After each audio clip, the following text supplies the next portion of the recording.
Hello everyone and welcome to Cherry Red TV. Today I'm joined in the studio by a true music business legend. He's just celebrated his 50th anniversary in the industry, during which time he's been a performer, conductor, artist and producer. He's worked with some of the biggest names in history, helping to shape some of the most popular songs. I'm pleased to welcome Les Reed. Hi Les. Matt. Hi, nice to be here. Well, it's an awful long time to look back over 50 years. It seems, yeah, to me it's like yesterday. You know, it's just gone. But having a good memory, thank God, I can remember the early days. You know, and it does seem just like yesterday that I started in this business. But having said that, it's been such fun and such a privilege that time has probably gone very quickly. You know. So if we start at the beginning, how did you sort of initially get into music and working with musicians? From the very beginning, I mean, between the age of 1 and 5, apparently I was tinkling everybody's piano. We didn't have a piano. And I think my father saw something in the little things that I was picking up from the tunes of the day. So at the age of 5, my Uncle Henry, who was really like another father to me, suddenly turned up one day with a piano. Now, I don't know how he got it, whether he bought it, stole it, or whatever, but a piano appeared at 21 Granville Road, Westfield, Woking, and from then on, that was it. Dad put me to music lessons for 5 years with a little lady called Rita C. Rowe, and we used to have to walk across the allotment to get to her place once a week, and in those days it used to cost 1 and 3 in old money for a half-hour lesson. But she taught me everything and finally got me through to the London College of Music exams, which I then went on to finish my studies. But when it comes to musicians, Dad was in the army, and during the time he was there, he would write to me with my theory of music. He learnt the theory of music, and he would pose me questions by post, of which I used to have to answer, literally by return mail. And this way it stopped me going out playing football with the boys and everything. I was purely 100% concentrated on my music. So he did me a great favour, my father. And then when he came out of the army, he started a troupe called the Westfield Kids. And we used to entertain. I was on accordion by this time. And there were singers, magicians, you know, they all did something creatively. And we used to entertain all of the troops in war hospitals and men that had got no legs, been blown off, no arms, etc. And we used to just entertain them and put a smile on their faces, you know.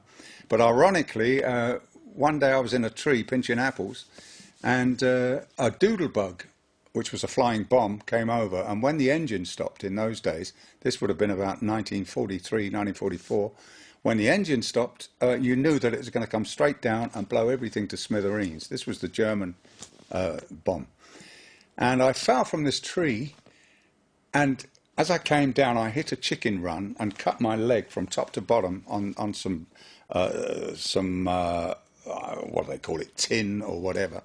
And they rushed me to the war hospital, ironically, where only the week before I'd been entertaining all the troops, and now I was in there as a patient. And it was quite a time. It was lovely. Then we went on to, from the Westfield Kids, I then started my own band called the Les Reed Group, and then met a man called Peter Willis, and we started a jazz group called the Willis Reed Group.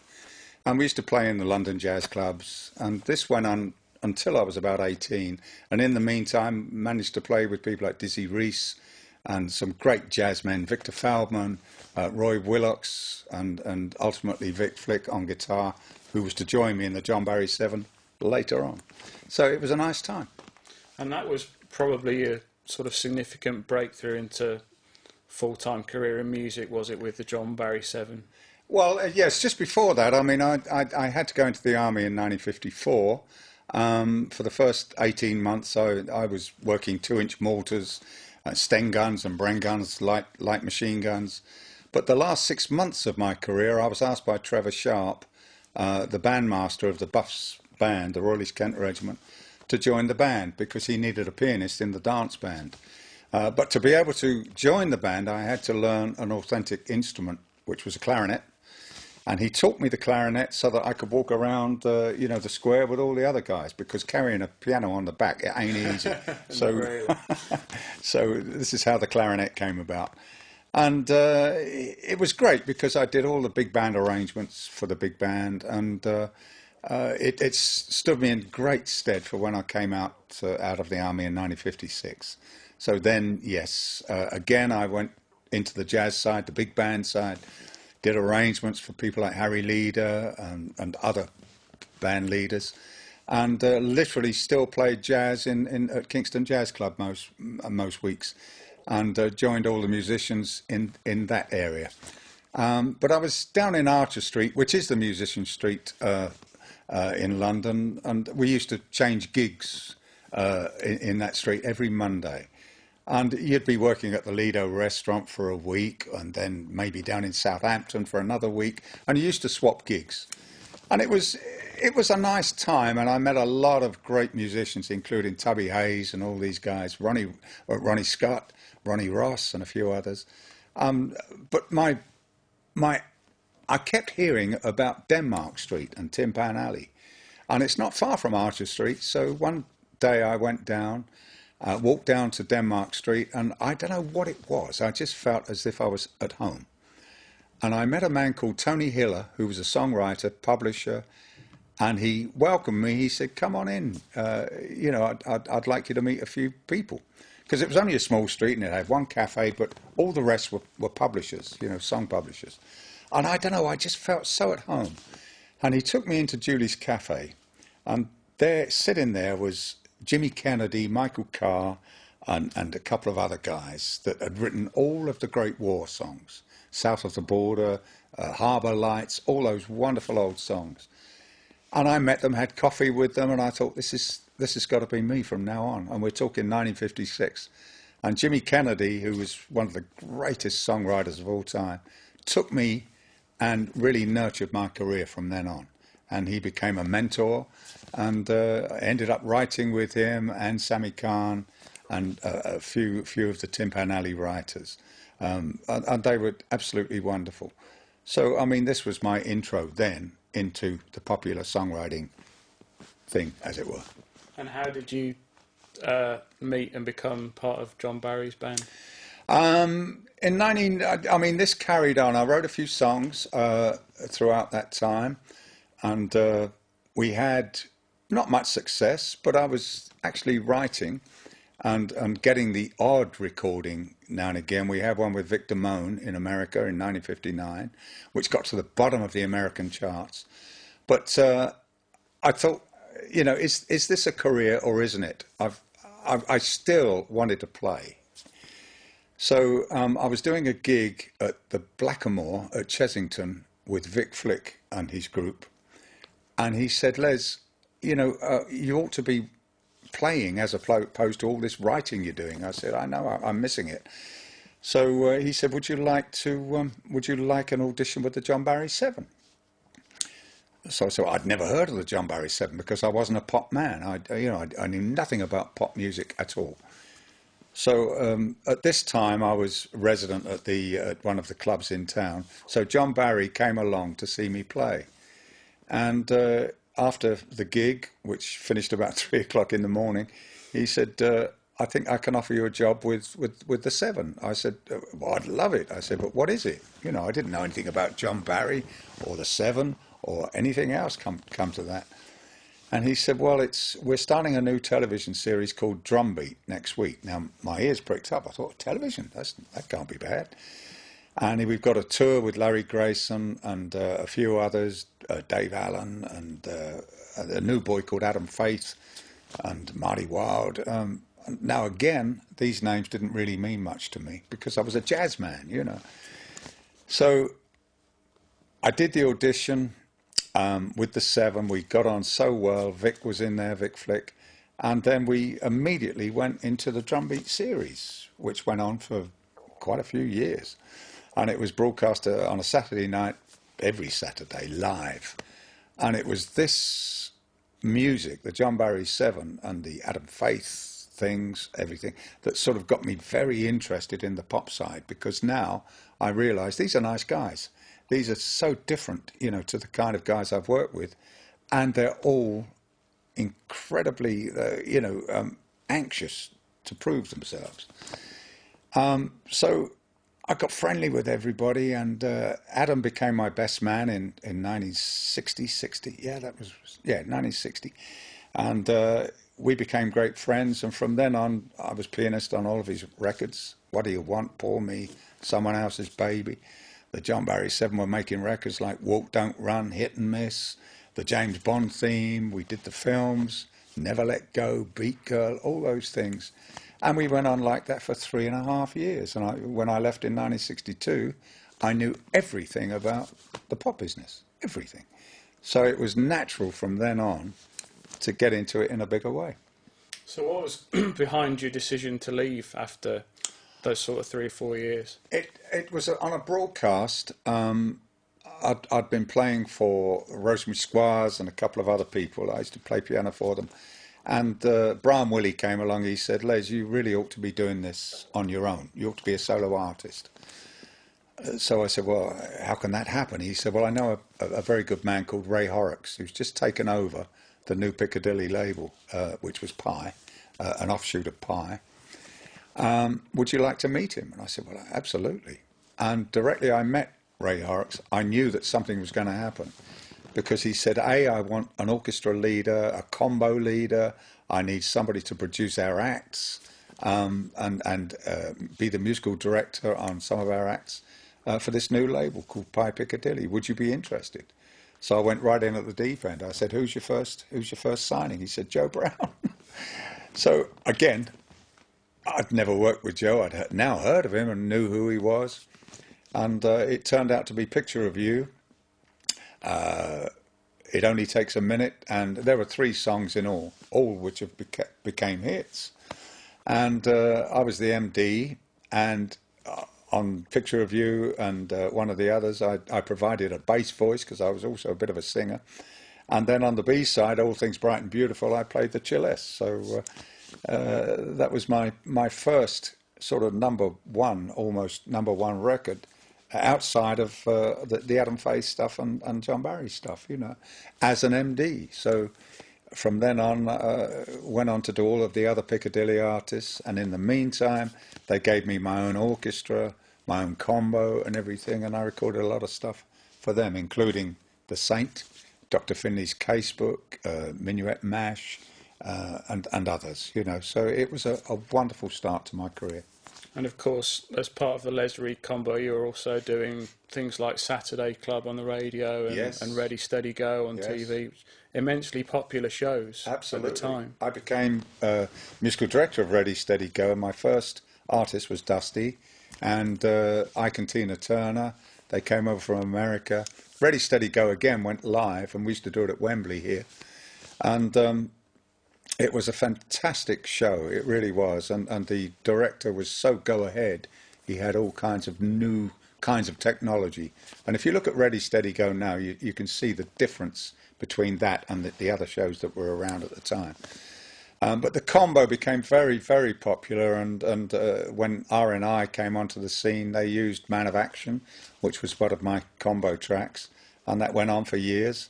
And John Dunn did Imogene, which was another track, and he used that for 11 years on his radio program. Pearl and Dean adverts used Spanish Armada, which went on for quite a time. And the combo started to gain momentum as time went on. So I thought, well, let's go into the orchestra side. So when I signed with Decca after Pi, Dick Rowe and Hugh Mendel said, you know, you should be doing more than just a combo. So that's when I went into the big orchestra stuff, and I made 26 albums overall with the orchestra, which to this day are still out on my Chapter One label, or Decca, or EMI. So that's been very lucky for me too. And did you find it easy to kind of move from one discipline to the other, from the orchestral side to the pop side? I think the two things are intertwined, basically, because music is music, popular music is popular music, and my orchestra stuff, outside of my classical stuff, is all to do with middle of the road music. So if I recorded an album, it would be a well-known song anyway. The only difference being that what I put into the arrangement or the orchestration would make it sound bigger, maybe quite a bit different from the original record with singers. Then the orchestra would take over, and you'd hear a lush sound as opposed to singers doing their thing on record. But it would be the same song, just differently arranged and orchestrated. I mean, recently I've gone far more into the classical side, which is far more deep than the music I've been writing and recording over the years, and I find that a great challenge. It's you've been studying all kinds of classical composers, and I mean, it still comes down to Delius and a few of the others, Vaughan Williams, who I emulate. I just want to be one of them now. But I still write the songs and still write the themes, and so it's an exciting time. So you were kind of moving into this musical director role, as you say, working with lots of acts. Yes. You did the session with the Dave Clark 5 album, which was a #3 hit album. That's right. How did it feel to kind of be in the driving seat with all these star acts? Well, Dave Clark was a great kettle of fish. When I say great kettle of fish, I mean him and the group. And our first record was Bits and Pieces, and I was MD on that, and I used for the first time 2 or 3 of my own musicians to supplement the Dave Clark 5. And then in the middle of the studio, we put a massive board. Adrian Kerridge, the engineer, said, we need something to go boom, boom, boom, boom. And the drums are not enough. He said, we need something stronger. So he put this great big board on it. And when the session was finished, about 6 of us got on this board and literally stamped on this board. And that's what you hear on Bits and Pieces. So I thought that was good. And then Dave rang up and said, Les, I've got a film to do. It's called Catch Me If You Can. Would you like to handle it? I said, sure thing. And we slowly became good friends. And then, of course, we did Everybody Knows, which was a hit. Barry Mason and I wrote that for them. Everybody Knows. And then things like Red Balloon, Live in the Sky, you name it. Baby, You Got What It Takes, Twist and Shout, all those singles. I used my trumpet players and saxes and things to supplement the Dave Clark 5. And we had a lot of hits that way, It really was good. And was it something that you kind of felt when you had that success? Was it like, wow, or were you just kind of taking things in your stride? I think because I'd had so many hits with Adam and John Barry, and it wasn't quite such a surprise. We were still, and of course Joe Brown, we were still in there to make hits. And I think this was the way I was thinking, that no recording is worth its salt if it's not a hit. And you get into that frame of mind. So everything I did from then on with John Rolls, PJ Proby, Tom, Engelbert, everything had to be a hit. And so in the end, that's where the writing came in. I wanted to write as well as arrange and conduct, So the writing came a little later than the arranging.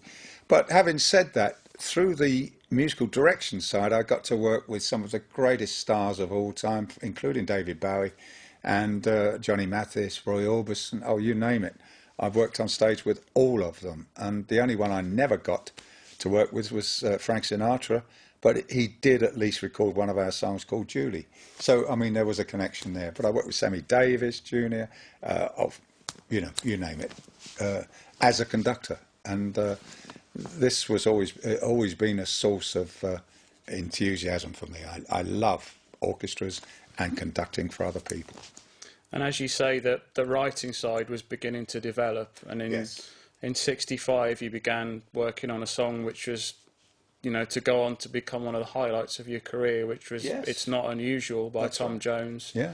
massive #1 and Yeah. still immensely popular to this day. Yeah, well, before It's Not Unusual, we had Jeff Stevens and I wrote Tell Me When for the Applejacks, which was a massive hit for them. Didn't get to #1. Leave a Little Love with Peter Callender, who wrote the lyric. That got to #5 with Lulu. Boys Cry with Eden Kane. All those kind of records went to #1, but it wasn't my song. It was my arrangement. So when It's Not Unusual got to #1, yes, it was a revelation. We've done it, boys. We've got that #1 record of our own song and my arrangement, you know. So now we were in a different kind of league as far as we were concerned, you know. Now we can go for the big boys, you know. And my collusion with Tom, my working with Tom, went on for quite a few years after that.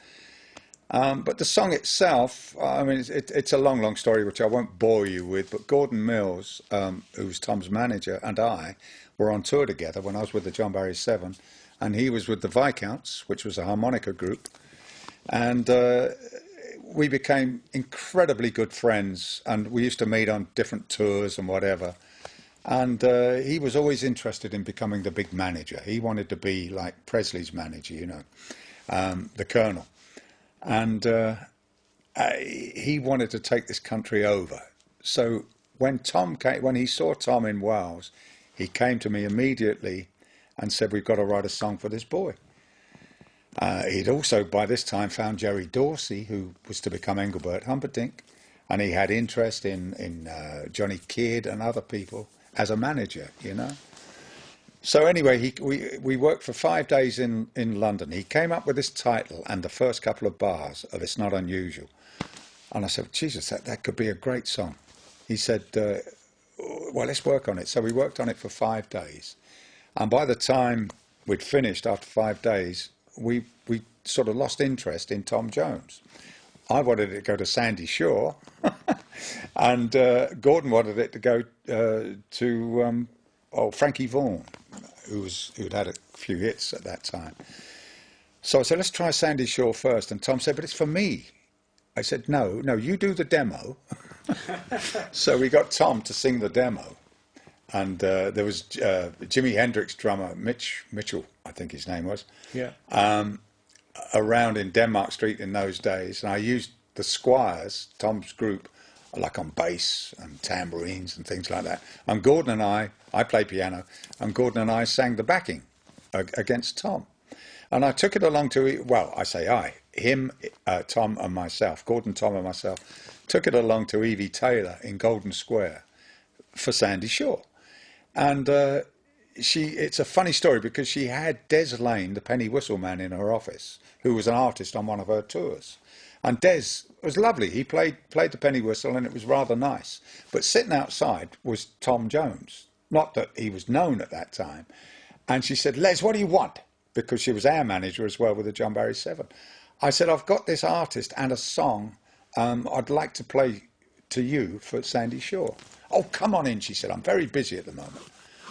So Des Lane, the penny whistle man, sitting there, and he's looking at us rather like this. And we play the record, and Tom sounds $1 million on the record. She says, what have you brought this into me for? I said, it's a song for Sandy Shaw. She said, she'll never sing that song now. Get out of my office. I'm too busy with Des Lane, the penny whistle man. And she threw us out of her office, and she threw away Tom Jones, who was going to be the biggest thing since sliced bread. Gordon and I were ready to sign our songs to someone, and she had a publishing company. She could have had the whole package, and she turned down I'm not going to tell you, but a lot of dollars that day for Des Lane, the penny whistle man, which was unfortunate. It happens like that.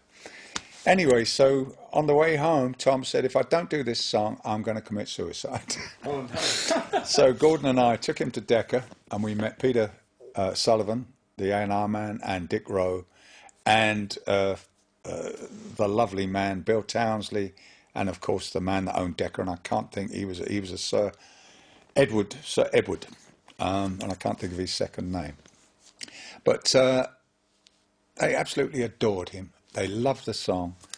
So we recorded it, and because I had Sandy Shaw in mind, the arrangement I did was very Sandy.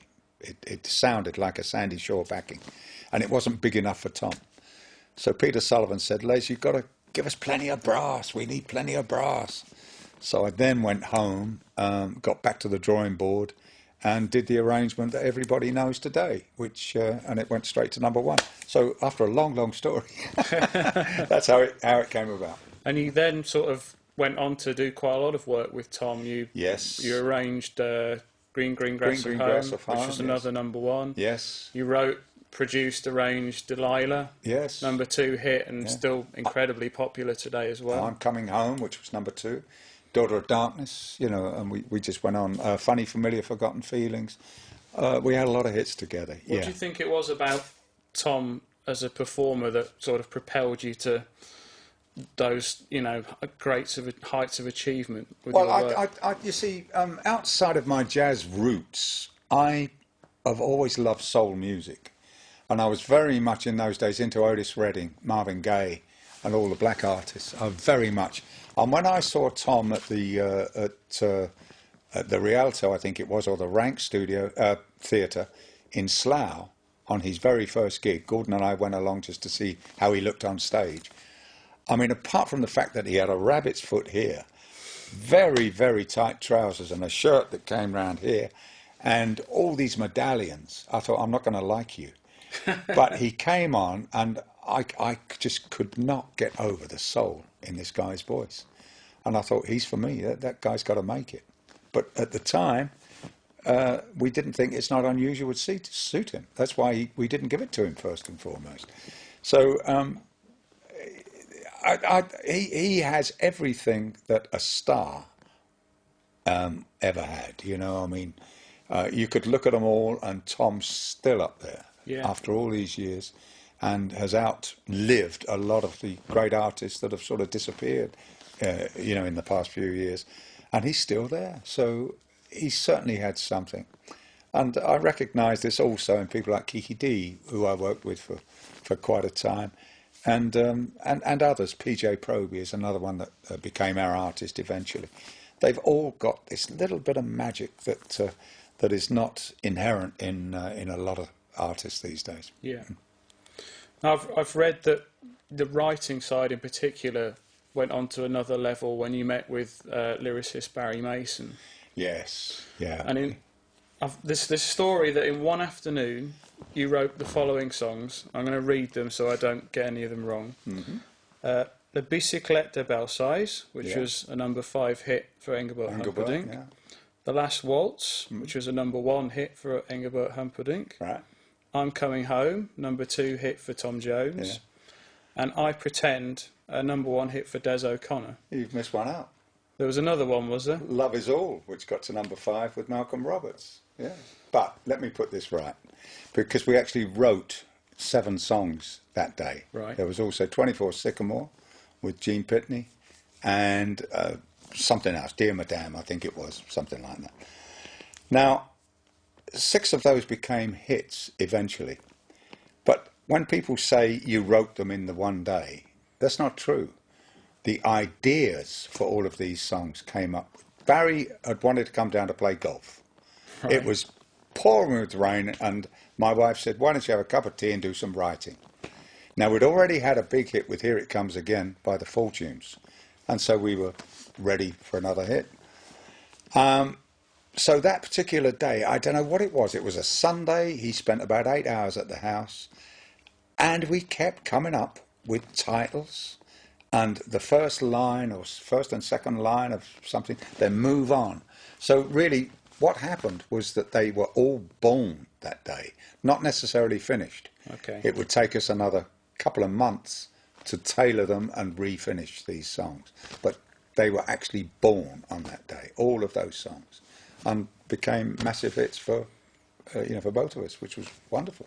Lucky for all of us, it was raining on that day. Yeah, I mean, we'd gone out and played golf and got injured or something. So you went on, as you say, to build up quite a roster of writing credits Yes. during the rest of the 60s. Yes. You wrote for Gene Pitney, PJ Proby, Petula Clark, Herman's Hermits, etc., etc. Yeah. And in a recent survey for the Guinness Book of Hit Singles, you're actually credited as the 8th most successful writer of the 1960s. That's right. Above the likes of Burt Bacharach, Jagger and Richards. Who were they again? The competition. No, I mean, Bacharach, Jagger, Richard, Lennon, McCartney. I mean, part of our pop cultural history, there's no doubt. And to be even thought about as being in amongst them, let alone beating them in a poll, it's just like a revelation. Yeah, it really is. But having said that, yes, we had a lot of hits in the 60s and quite a few in the 70s. But Bacharach wrote basically for one artist, which was Dionne Warwick. Jagger and Richard wrote basically for the Rolling Stones. Now and again, they would write one for Marianne Faithfull or whatever. But we had to write for every artist that came along. So we were sport for choice. Yeah.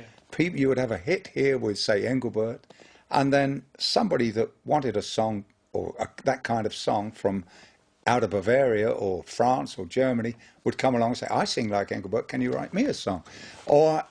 And then English artists would come along and say, you haven't written me a song yet. So we were being bombarded by artists every day for songs. And we wrote them for them. You know, I mean, if I could just show you the roster, it would go into about 20 pages of the artists that we worked with and wrote for within that time. So, in a way, Lennon McCartney wrote for the Beatles, but other people took these great songs and made them their own. They weren't out there writing specifically for other artists like Barry and I were, or Jeff Stevens and I were. We just had so much, you know, to gain by meeting, having a hit, and then they would all come, you know, give us a song. We need a song. And then PJ Proby didn't want one song for an album. He wanted 12 songs for an album. So that was, I not only wrote the songs with Barry or Jeff, I then had to do all the arrangements as well and then conduct the session. But he was my artist, you know, and at least at the end of the day, you knew that you were going to be satisfied because you were doing what you wanted. So with that level of demand on you from all those artists, was writing something that came quite naturally to you, ideas for songs and structures, or did you have to, you know, really persevere and work hard to get some of these things written and finished? I think you always have to persevere and work hard, but if there is a secret at all, we used to study the artist inside out. We used to get to hear their previous records or recordings. We used to know all of their different nuances, how they treated a lyric, what was their top note, what was their bottom note, which is the best phrasing they could do. And we'd tailor-make every one of our songs to those artists. We just didn't write a song and take a chance that they might record it. We knew that they were going to record it because we had tailored every one of our songs to those artists.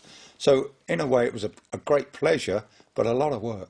You know, a lot of going back into the archives and finding what these people are all about.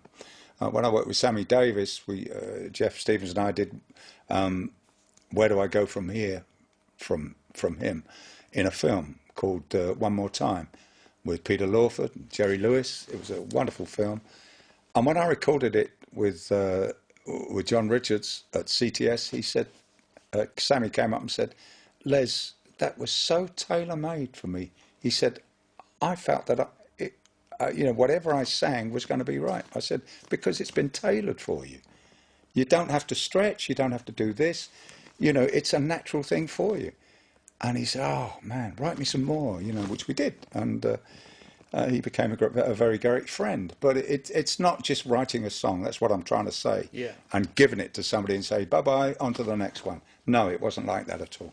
It was a very close collusion between writer and artist. So that's how we've always worked. Successful formula. Seems to have been, yeah. And, you know, the Beatles obviously proved it by writing for themselves.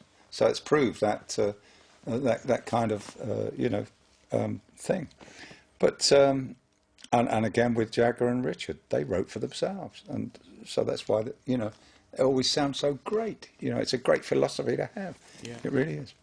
So with all the success that you were having, I think it was almost inevitable that at some point the world's biggest solo star would come knocking on your door looking for some material. You're talking about Elvis now. And Mr. Presley, Elvis Presley did just that. Yeah, he did. So can you tell us a little bit about how that came about and the time that you spent working with him? Well, it's a bit of a misnomer because I never ever met Elvis, even though my people did, like Tom, Engelbert, all these guys all met and became friends with Elvis. And in a way that helped me because Elvis got to love their records so much. When he did Green Green Grass of Home, he said to Floyd Kramer, and I've got it on record, play the piano like Les did. Now, you know, and that is a compliment you wouldn't believe. Absolutely. And he would say, on the chorus, and he's talking to the Jordanaires, he said, Les used a choir. And he's talking about me in his studio. And he was obviously influenced by the arrangements I did for Tom and Engelbert. Yeah. Because he used to open up his act every night. Not open, but warm up his act with Delilah. He used to sing Delilah before he went on stage.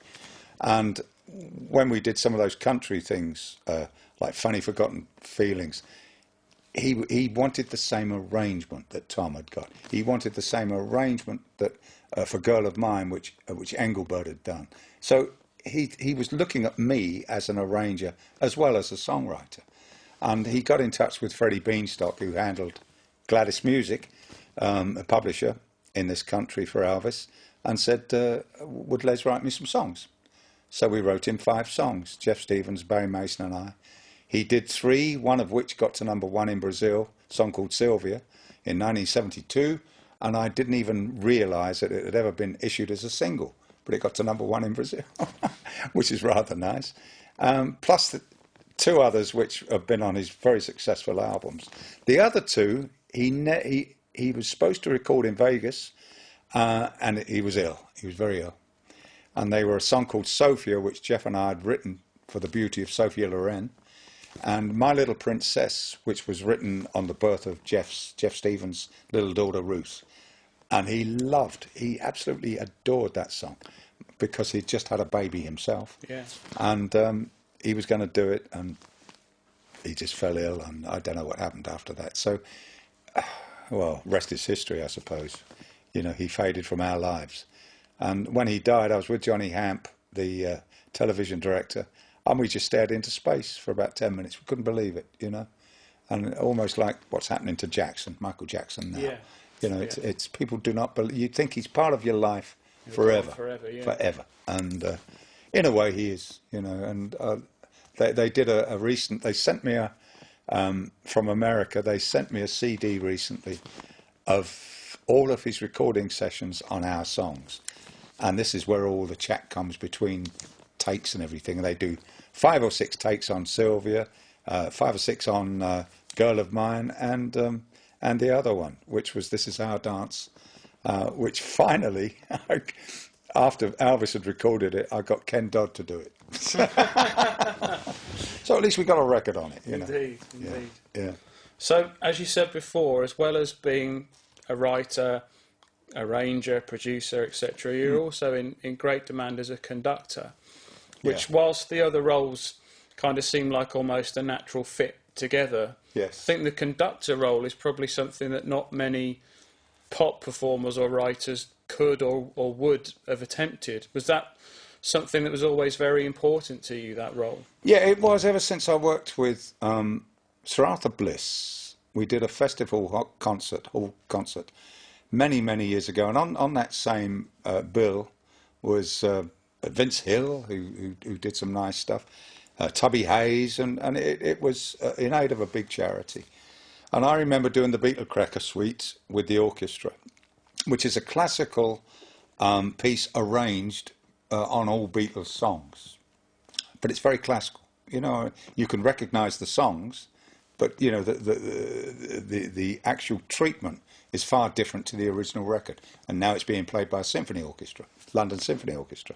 So I conducted that, and I really got a taste for it. And I'm talking about 1961 now, 1962. And I really got a taste for conducting. And I spoke to the leader. He said, you should do more of this. I said, well, I just enjoy it. He said, no, you should do more of it. So it was from then on I started to put myself around as a conductor, and this is how I got the job with Ready, Steady, Go, and other Gadzooks, and musical director for this show, the International Pop Proms, the Paul Daniels Show. You know, you got many, many shows. And the more I did it, the more I wanted to do more. And so then I ended up doing the International Pop Prom shows, again with Johnny Hamp in Granada. And those artists that he had on there, even, you know, I mean, okay, I've mentioned Mathis, Orbison, Brooke Benton, you know, all these wonderful acts. And a lot of the rock stars too, but they wanted to sing with a big orchestra, Alan Price and these guys. So I had the orchestra. It was an 80-piece orchestra, comprised mainly of the Halley Orchestra and my London session musicians for the rhythm section and brass. And we had one hell of an orchestra in the International Pop Proms Orchestra. And there's 3 or 4 albums out with that orchestra now, 2 of which are on chapter 1, by the way. So it's one of the loves of my life. And you're right, there are not many pop guys that go into this area. I could just mention Henry Mancini would have been one, who was also a very, very beautiful writer, songwriter, like Moon River and others. Bernstein, of course. What a musician. And he had West Side Story and all those beautiful songs from that. But he would then go out and conduct a classical orchestra. So, but there are not many of them, unfortunately, you know. So I feel very, very honoured to be in the presence of these guys, you know. And you always seem to have that deep passion for working with big bands, whether it be in the orchestral side or arranging some of the pop hits. That's right. What was it in particular that really got you about working with those big orchestras? I think it was Jimmy Dorsey. Way back when I was about 14, my father bought me a record called That's a Plenty by Jimmy Dorsey and his orchestra.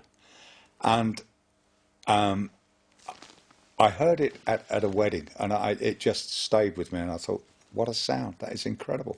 So I then went out and bought every record I could with big band. There were the 2, Tommy Dorsey, of course, Jimmy Dorsey, Count Basie, Duke Ellington, Stan Getz, all these guys, all the jazz guys. And when I heard, I mean, the funny story was, Stan Kenton became such a great idol of mine. When I was with the John Barry 7, we were booked to play opposite the Stan Kenton Orchestra at the Rialto in York. Now, this is the big point of my life. I'm going to meet the man, my idol, Stan Kenton. And John Barry's father was called Jack Prendergast, and he owned the Rialto in York. And he said, I'll be introducing you lads. You do your set, the John Barry 7. I'll then introduce the other band. And you can get down in the audience and watch if you want to. So we did our set, lovely. We then duly sat in the audience along the front, and there was this incredible orchestra. The Stan Kenton Orchestra with Bob Brookmeyer, all the guys I've always ever wanted to meet. They were in that orchestra. And Jack Prendergast, John Barry's father, came to the microphone and he said, have we got a treat for you? You're now going to see the greatest orchestra on this planet. He said, Ken Stanton and his orchestra. Who's Ken Stanton? You know, he'd got the S and the K's wrong. He called him Ken Stanton and walked off. Oh dear. So Stan got up from the piano and said, actually, my name is Stan Kenton, he said. But it was the greatest concert I've ever seen. And in those days, you see, the union wouldn't allow American bands to come over unless you exchanged one from this country. So we exchanged Ken McIntosh and his band to go to America, and then that would allow Stan Kenton to come over here. It was one of those deals, you know. So that's the only way we could see the American bands in those days. But when I was in the army, Tony Coe was my big mate. He was next to me on clarinet. He's become one of the greatest jazzmen of all time, been offered all kinds of American outlets if he wants it. One of the greatest tenor players of all time. And we became muckers and good friends. And he said, Les, you're going to do some big band arrangements. And this was while I was in the army. And he really got me into that. And then, of course, when we left the army, he joined Humphrey Lyttelton in his band. and I went the other way. I went into the the nightclub scene. So, but he's to this day he's still a friend, and in fact we've got 3 of his CDs on sale because he's such an exponent of the clarinet. You should really hear him play. Wonderful. And in more recent times, you've got into writing and composing for musicals. Yes. Can you tell us a little bit about that? And again, is that a different kind of discipline to the work that you'd done before? Yeah, it is a different discipline because, it takes such a long time. You know, once you get the germ of an idea. My first idea came from Ben Nisbet, who was one of the great publisher writers of Tin Pan Alley, Denmark Street, for many years. And he came from Scotland. And he had this story to tell about a Scottish publisher. 2 Scottish publishers. They were called Box and Cox. And he was a young Scot coming from Scotland into the industry. And he learnt so much from Box and Cox, not just from a publishing point of view, but from all of the angles of the way they treated business. You know, a little shady here and a little shady there, and how they sort of treated their wares once they had that song in their hands. And he learnt so much from Box and Cox. He said, I want to write a musical about it. So we did. We called it, and then I wrote, and then it became Tin Pan Alley, which was a better title. And we spent 2 years working on that, and we wrote songs for it, and it all depicted Ben's story in Denmark Street. And it was very, very interesting. So we put it on at the mill at Sonning, and people like Louis Benjamin, who owned the Palladium, and a few other heavies came along to see it. And it had a 6-week run there, you know, and we did very well. But that was my first one. And then others like Beautiful and Damned, which was in the Lyric Theatre in London. I wrote with Roger Cook. That was the story of Scott and Zelda Fitzgerald. And then the one we've got now, which we're hoping to launch in Canada this year, is a story called That Woman, which is about Wallis Simpson and the Nazi element of that period, you know. And, of course, the king, who she married, and he had to abdicate. It's quite a story. Outside of that, I had songs in a musical called American Heroes, which was all about the dead, Kennedy, Buddy Holly, and all these things, all entwined into one story, which I did 2 or 3 songs with Barry Mason for that, which never, unfortunately, went on. I wish it had, because it was a very good, very, very good story. So, yeah, they're, you know, musicals, but they do take a long time. Once you finish them, then, of course, you've got to get the money for them. And now, these days, you're talking £6-7 million to put a musical on. So, I've enjoyed doing them. It's very hard when you do a 16-week run at the Lyric and at the Lyric Theatre in London, and the critics have slammed it because they don't understand it, you know. And after all the work that you've that's right. But they're very, to my mind, critics are very frustrated songwriters or producers or whatever, you know. So you try not to take too much notice of them.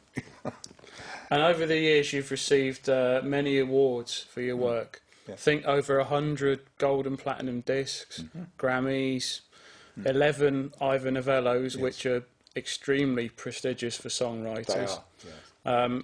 In 1998, you were awarded the OBE. Yes. Massive honour again. Yeah. Artists and performers nowadays seem a little bit blasé about receiving awards. Have they always meant a lot to you to get them? No, you should never be blasé. I mean, I talked about Jimmy Kennedy earlier on, and he was, in songwriter terms, he was always classed as one of the greatest writers of all time in this country. And when I received the Jimmy Kennedy Award, after he'd been dead for some time by then, but a few years ago, I got the very, very prestigious Jimmy Kennedy Award, and it brought back all those years that we spent together, and him teaching me how to write, etc. To me, that was the biggest crux of my career. All right, the OBE was good. The Freeman of the City of London is great. There's no doubt about it. All the gold discs are great. But that Jimmy Kennedy Award meant more to me than anything else because we were personally involved in the early days, you know. So you should never get blasé. And I've seen guys with discs on their walls and it goes, you know, right round the room. But it's almost like saying, look at me, you know. Yeah. And to me, that's not what life is all about. Life is all about helping others, and that's another subject. But you know, not yourself. Help others. So you've worked constantly now in the business for over 50 years, which Yes. is an achievement in itself. Thank you. What do you think are kind of the key elements that you've had that have allowed you to have such a long and successful career? I could really go on for hours on this subject, but it's a case of spiritual, the spiritual, and I will not embellish because it does take a long time. But I think we've all got a secret, and I think most of it is to do with attraction. And I know that when I've worked, when I was a kid, I've always known that I was going to have something to do with Sinatra, Sammy Davis, Bing Crosby, who we had a hit with. We wrote it together. They've always been uppermost in my mind. It's almost like there's a philosophy which you go straight ahead. You don't go to the side at all. And I think these days they call it the secret. And it's a case of attraction. It's almost like destiny in a way. Yes. Yeah. So you know immediately you see somebody that you are closely linked. You may not see them for another 5 years, but eventually they will come back into your life. And it's a very close thing. Conversely, you know the guys that are not going to do you any good whatsoever. And strangely enough, you never meet them. But it's I won't go into it too heavily, but it works for me and always has done. And I know full well, I mean, I knew even when I was 14, 15 years old that I would one day work with Bing Crosby. I don't know how, don't ask me, but I had him in mind all of the time. And it is attraction. It's, you know, attraction of their whole being, not anything to do with, oh, he's good looking or whatever. No, that doesn't come into it. It's the attraction of the entity of the person which has a certain attraction to yourself. And it is a long, long subject, but it does actually work.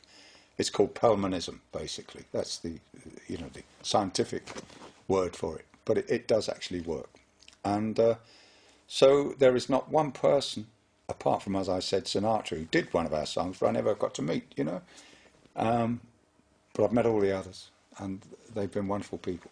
Absolutely wonderful people. Almost like soul brothers, every one of them. And do you think that songs and the craft of songwriting today is as strong as it ever was, or would you say that kind of advances in technology and things like that, which have allowed people to maybe take shortcuts in the way that songs are put together, have changed things? Yeah, I mean, quite honestly, we used to have to do an album in a day. I mean, sounds ridiculous, doesn't it? 12 songs in a day, and then the next day the artist would come along, put his voice on, and it would be finished and reduced within 2.5 days. There's your album. Done it in 2.5 days. When kids tell me these days, oh, well, we actually only got 6 months to spend on that album, I just look at them in complete disbelief. Because, I mean, okay, I'd do the arrangements, conduct the orchestra, we'd do 3-4 hour sessions in a day, and in those 3-4 hour sessions, we used to have to get 4 songs per session, which was the 12 songs for an album. And that had to be done. But having said that, I cannot believe some of the sounds that are coming out of youngsters today, which are totally commercial, and we would have done in our day. I mean, like Elbow, that record by Elbow, is a wonderfully great example of a commercial record that they've said, oh, we need some strings on this. And they just didn't put strings on it. They put the right figure on it. And they put that dump, dump, dump, dump, dump, dump, dump. One Day Like This. Absolutely right for that record. So they'd use their nut. And the voices are great. And it deserves to be a big record. You know, Alison Krauss, there's some wonderful, wonderful talent about today.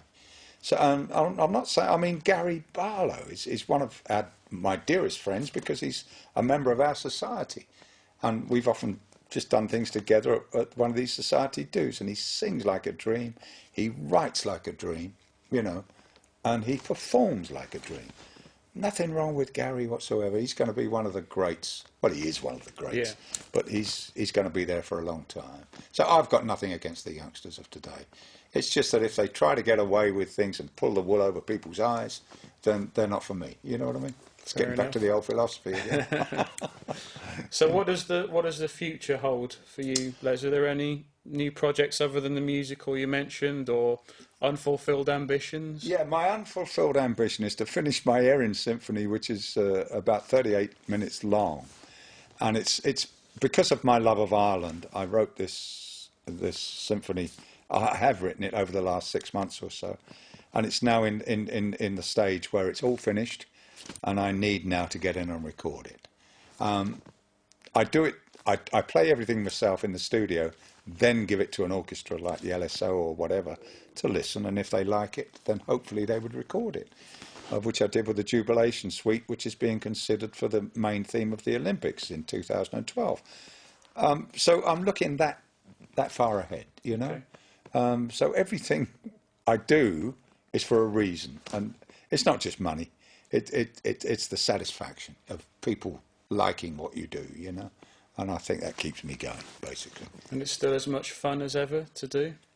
Always. I get more fun because I'm being told off left, right and centre by my two grandsons, Alex and Dominic, and my darling daughter, Donna, who's worked with us all these years. And in fact, we started her career as a publishing company in 1962 called Donna Music, which became very, very successful. So she still looks after me after all these years.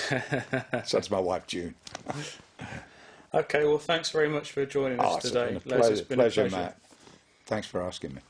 And join us next time for more Cherry Red TV.